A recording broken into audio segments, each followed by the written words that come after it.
নবী সাল্লাল্লাহু আলাইহি ওয়াসাল্লাম জীবনের শেষের দিকের ঘটনা। তিনি মসজিদে বসে আছেন। কোন মসজিদ? মসজিদে নববী। কোন মসজিদ? নববী।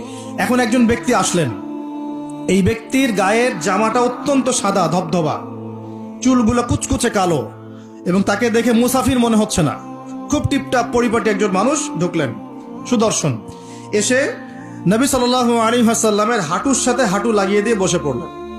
যেমন করে আমরা আত্তাহিয়াতু লিল্লাহি ওই সময় বসি তাশাহুদের সময়, এইভাবে বসে তার দুই হাত নবী সাল্লাল্লাহু আলাইহি ওয়াসাল্লামের উরুর উপর রাখলেন। রেখে বলছেন, চারটা প্রশ্ন করছেন। কয়টা প্রশ্ন? প্রথম প্রশ্নই করছেন, ইয়া মুহাম্মদ, বলেন সাল্লাল্লাহু আলাইহি ওয়াসাল্লাম, আখবিরনি আনিল ইসলাম, হে নবী আমাকে ইসলাম সম্পর্কে বলুন। তখন নবীজি বলছেন, ইসলাম হচ্ছে আন তাশহাদা আল্লা ইলাহা ইল্লাল্লাহ ওয়া আন্না মুহাম্মাদান আবদুহু ওয়া রাসূলুহু। ইসলামের প্রথম বিষয় হচ্ছে তুমি আল্লাহ বিশ্বাস করবে, সাক্ষ্য দিবে আল্লাহ ছাড়া কোনো মাবুদ নাই, এবং মুহাম্মদ সাল্লাল্লাহু আলাইহি সাল্লাম আল্লাহর বান্দা এবং রাসূল। এরপর ওয়া আন তুকিমাস সালাহ, এরপর তুমি সালাত কায়েম করবে 5 ওয়াক্ত, ওয়া তুতিয়াজ যাকাত, তুমি যাকাত প্রদান করবে, ওয়া তাসুমা রমাদান, রমজান মাসে সওম বা রোজা রাখবে, এবং সামর্থ্য হলে তুমি হজ করবে। সামর্থ্য হলে হজ। এই 5টা হচ্ছে ইসলামের ভিত্তি। তখন যে প্রশ্ন করছে সেই ব্যক্তি বলছে, সাদাক্ত, আপনি সত্য বলেছেন। কি বলছেন? আপনি সত্য বলেছেন। তখন উমর রাদিয়াল্লাহু আনহু পাশ থেকে তিনি খুব অবাক হয়ে গেলেন। তিনি বলছেন, ফাআজিবনা লাহু, আমরা অবাক হলাম তার উত্তর শুনে। ইয়াসআলুহু ওয়া ইউসাদ্দিকুহু, সে নিজেই প্রশ্ন করলো আবার নিজেই উত্তর দিচ্ছে। নিজেই প্রশ্ন করলো ইসলাম কাকে বলে, আবার নিজেই বলছে সত্য বলেছেন আপনি। তার মানে কি উত্তর তার আগে থেকে জানা আছে? উত্তর তার আগে থেকে জানা আছে। তো সবাই অবাক হয়ে গেল। এরপর তিনি দ্বিতীয় প্রশ্ন করলেন, এটা ফাখবিরনি আনিল ঈমান, হে নবী আমাকে ঈমান সম্পর্কে বলেন। কি সম্পর্কে? ঈমান। এই যে গায়েব, গায়েব সম্পর্কে, ঈমান সম্পর্কে বলেন। ঈমান মানেই গায়েব। ঈমান মানে কি? গায়েব। দেখেন, ঈমানের 6টা পিলার নবীজি বললেন। কয় পিলার? 6 পিলার নবীজি বলছেন। এখন ঈমান, আল ঈমান হচ্ছে আন তুমিনা বিল্লাহ, তুমি আল্লাহ বিশ্বাস করবে। কিসে বিশ্বাস করবে? আল্লাহ। দেখা যায়? আল্লাহকে দেখা যায়? আল্লাহ গায়েব না? গায়েব। ওয়া মালাইকাতিহি, আল্লাহর ফেরেশতা মণ্ডলীর প্রতি বিশ্বাস করবে। দেখা যায়? গায়েব না? আচ্ছা। ওয়া কুতুবিহি, আল্লাহ পাকের সমস্ত আসমানি কিতাবে বিশ্বাস করবে। কোরআন ছাড়া বাকিগুলো দেখা যায়? গায়েব না এগুলা? আচ্ছা। ওয়া রুসুলিহি, আল্লাহ পাকের সমস্ত রাসূলগণে বিশ্বাস করবে। দেখা গেছে রাসূল? আমরা কি আমাদের নবীকেও দেখেছি? এগুলো গায়েব না? গায়েব। ওয়াল ইয়াউমিল আখির, পরকালে বিশ্বাস করবে। পরকাল মানে মৃত্যুর পরের জীবন থেকে জান্নাত জাহান্নাম পর্যন্ত দেখেছি আমরা কেউ? এগুলো গায়েব না? গায়েব। ওয়া আন তুমিনা বিল কদরি খায়রিহি ওয়া শাররিহি, এবং তুমি তাকদীর বা ভাগ্যের ভালো মন্দে বিশ্বাস করবে। ভাগ্যকে দেখা যায়? লাউহে মাহফুজ আল্লাহ পাক ভাগ্য লিখেছেন না? দেখা যায়? কেউ জানে আগামীকাল কি হবে? জানে না। এই যে ঈমানের 6টা পিলার, এই 6টা পিলারকে মুখে স্বীকার করতে হয়, মনে বিশ্বাস করতে হয়, কাজেও বাস্তবায়ন করতে হয়। এই 6টা পিলার কি চোখে দেখা যায়? মুত্তাকিদের বৈশিষ্ট্য কি? আল্লাযীনা ইউমিনুনা বিল গায়বি, এই যে 6টা গায়েব, এগুলোতে যারা বিশ্বাস করে তারা হলো মুমিন। তারা কি? সুবহানাল্লাহ। আচ্ছা, আর 2টা প্রশ্ন বলে সামনে যাই। তৃতীয় প্রশ্ন করলেন, আখবিরনি আনিল ইহসান, আমাকে ইহসান সম্পর্কে বলেন।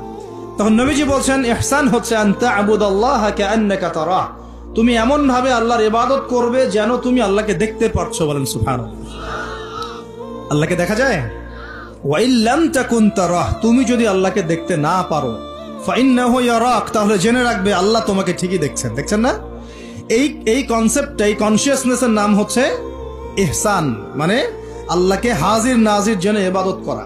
এই জিনিসটা যদি সবার ভিতরে থাকতো, কেউ কোনো দুর্নীতি করতে পারতো না, অন্যায় করতে পারতো না, কাউকে ঠকাতে পারতো না, সুদ খেতে পারতো না, ঘুষ খেতে পারতো না। কারণ সে ফিল করতো আর কেউ দেখুক না দেখুক আল্লাহ পাক আমাকে দেখছেন। এই জিনিসটা থাকলেই মানুষ পাপ থেকে দূরে থাকতে পারতো। আল্লাহ পাক আমাদেরকে ইহসান দান করুন বলি আমি। এটাই কিন্তু সুফিজমের একটা ভালো অংশ। অনেকে এটাকে সম্পূর্ণ বলেন যেটা প্রয়োজন নাই, হয়তো এরকম কথা আসে, কিন্তু এটা আধ্যাত্মিকত্বের দরকার আছে। এটা হলো ইহসান। এটাকে বলে ইহসানের মধ্য দিয়ে আল্লাহর মারিফত পাওয়া যায়। কি পাওয়া যায়?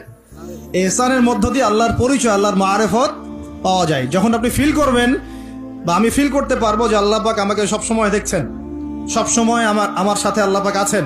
সাথে আছেন মানে কি? আমার পাশে আছেন। আল্লাহ পাক তার জ্ঞান দিয়ে, তার ক্ষমতা দিয়ে, সবকিছু দিয়ে আল্লাহ পাক আমাকে পরিবেষ্টন করে রেখেছেন। দেখেন নাই? তার দৃষ্টির বাইরে যাওয়ার ক্ষমতা আমার আছে? তার জ্ঞানের বাইরে যাওয়ার ক্ষমতা আছে? তার ক্ষমতার বাইরে যাওয়ার ক্ষমতা আমার আছে? অতএব এই হলো আল্লাহ কনসিয়াসনেস, যেটাকে আমরা বলি আল্লাহ কনসিয়াসনেস, মানে এহসান। আল্লাহ পাককে হাজির নাজির জেনে ইবাদত করা, এটা হলো এহসান। এটা ইবাদতের অনেক উঁচু স্তর। সবাই কিন্তু শুরুতেই এহসান অর্জন করতে পারে না। আমলের মধ্য দিয়ে, জিকিরের মধ্য দিয়ে, হ্যাঁ, তাহাজ্জুদের মধ্য দিয়ে, ভালো ভালো দান খয়রাত, দান সাদাকা, নামাজ, রোজা, হজ, যাকাত, বিভিন্ন আমলের মধ্য দিয়ে হৃদয় যখন পরিশুদ্ধ হয়, কলব যখন পরিশুদ্ধ হয়, আল্লাহওয়ালা মানুষের সোহবত পায়, আস্তে আস্তে দেখবেন তার মধ্যে আল্লাহর মারিফত চলে আসে। একবারে কিন্তু আসে না, একবারে আসে। এবং জিকির, বেশি বেশি আল্লাহর জিকির করতে হয়। জিকিরেই কলব কি হয়? তাজা হয়, পরিচ্ছন্ন হয়। আর জিকিরের সবচেয়ে শ্রেষ্ঠ জিকির হচ্ছে সালাত। সবচেয়ে শ্রেষ্ঠ জিকির কি? এটাই ওয়ালা যিকরুল্লাহি আকবার, এটা হচ্ছে আল্লাহ পাকের সবচেয়ে বড় জিকির। তারপরে অন্যতম বড় জিকির হচ্ছে কোরআন তেলাওয়াত করা। কি করা? কোরআন তেলাওয়াত। এরপরে তো আমাদের তাসবিহ, তাহলিল, জিকির, আজকারগুলো আছে। তো আসুন, চতুর্থ প্রশ্ন নবীজি করছেন, নবীজিকে করা হচ্ছে ফাখবিরনি আনিস সাআহ। কে প্রশ্ন করছে? ওই ব্যক্তি জিবরাইল আলাইহিস সালাম মানুষের রূপ ধরে এসে প্রশ্ন করছেন। আর বলে রাখি, সাহাবীদের সামনে, সবার সামনে এই একবার মাত্রই তিনি মানুষের রূপ ধরে এসেছেন।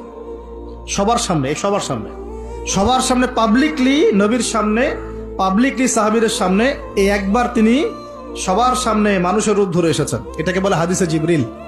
তখন চতুর্থ প্রশ্ন তিনি করছেন, ইয়া মুহাম্মদ আখবিরনি আনিস সাআহ, আমাকে কিয়ামত সম্পর্কে বলেন। কি সম্পর্কে? কিয়ামত। দেখেন, 4টা মৌলিক প্রশ্নের একটা কিয়ামত সম্পর্কে। তার মানে 25% প্রশ্ন কিয়ামত সম্পর্কে। বুঝতে পারছেন? 4টা মৌলিক প্রশ্নের একটা কিন্তু কিয়ামত সম্পর্কে। কেন প্রশ্ন করলেন? কারণ সচেতন থাকা যায় যেন, কিয়ামতের সাইনগুলো দেখা গেলে, নিদর্শন দেখা গেলে সচেতন হওয়া যায় যেন। এজন্যে হাত গুটিয়ে বসে থাকার জন্য না। তাহলে মুত্তাকি হতে হলে সর্বপ্রথম শর্ত হচ্ছে আমাদেরকে গায়েবে, অদৃশ্যে বিশ্বাস করতে হবে। কিসে? অদৃশ্যে। এই জায়গাতেই বর্তমান শিক্ষা ব্যবস্থার সাথে আমাদের সংঘর্ষ চলছে। কথা আগে বুঝতে হবে, তারপর ঠিক আছে? আগে বুঝতে হবে কথা। আল্লাহ পাক বলছেন আলিফ লাম মিম। এই যে আলিফ লাম মিম, যালিকাল কিতাব, মানে এটা কিতাব। কার কিতাব? আল্লাহ পাকের কিতাব। যালিকাল কিতাব লা রাইবা ফি, আল্লাহ শুরুতেই বলছেন এটা এমন কিতাব যে কিতাবে যাররা পরিমাণ কোনো সন্দেহ নাই। কোনো সন্দেহ আছে? কোনো ভুল আছে?